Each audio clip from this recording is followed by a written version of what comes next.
I'm here today to do a spoiler review of Sarah J. Maas's Heir of Fire. Now, this came out last September, and I went to her book signing, and I got it signed, which was amazing. But at that point, I had not read any of her books, so I was a little bit hesitant reading them, but I grew to really, really like them, and she's having a book signing in the city next week for Queen of Shadows. I did buy my tickets, but then I realized that I have class that night and can't go. But I still am getting a personalized signed book, so it kind of all worked out in the end. But that was the incentive to read this book now, because I hate having book series on my shelf when I have not completed them. And this was one of the big ones. But I really, really love this book. I gave this book 4.5, 5 stars. I really, really enjoyed it. My biggest problem was that I wish I had reread Crown of Midnight before I started this book, because there was some things that just felt a little bit jagged to me because I couldn't remember. So it was really my own fault. I feel like if I would have read this book back to back with Crown of Midnight, I think the story line would have been a lot more continuous and I would have understood it a lot better.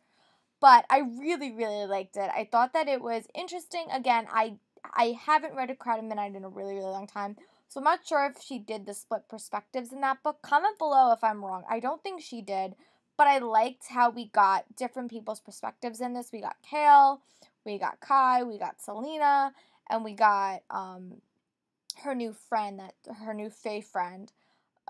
So I really, really like seeing all the different perspectives because all these characters were not together, and in the past 2 books they were. So for me, that's always a little bit troublesome when you have a book series that all your characters aren't in the same place, because sometimes it's hard to keep the story going when they're not together. And I thought that she did it in a very creative way, and you kind of got into all the characters' heads a little bit, but it was a very, very complex story, and I really, really like that. I love seeing Selena really build herself up again. If you watch my Assassin's Blade video that I talks about it, I talked about that, how the e-novellas that you talked about really was about a strong character kind of becoming weak, and this book series is now about a weak character or a weaker character becoming stronger and her embracing her Fae heritage, and I really, really like that. I thought that was such a strong and good idea, and I like the people that are helping her. I love learning more about all the fairy kingdom and all that stuff, and I hope that in Queen of Shadows we'll learn even more about that. But the ending was devastating, and I thought the end of Crown of Midnight was sad, but the ending of this book broke my heart into its tiny little pieces. I will be talking spoilers, so if you have not watched, please turn off your video.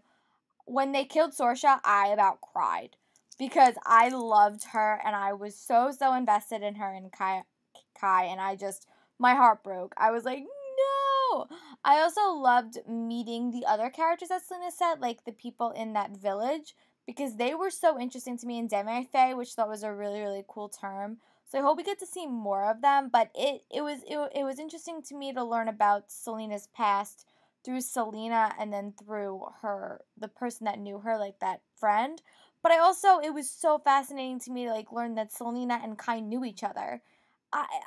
So many things in this book was just so much fun, but I really liked that Kale still dealt with the drama, and there was still so much pain left over from the end of Crown of Midnight when Nima died and all that drama and everything that Kai knew and everything that Kale knew and how that really affected Selena. Selena is not in a good place in the start of this book. I don't think it's really until the end of the book that she really starts to become Selena again. So I think that now that she's in a better place, I'm so excited to read Queen of Shadows and see where the book is. These are monsters of a book, so when I get it, I will definitely be reading it.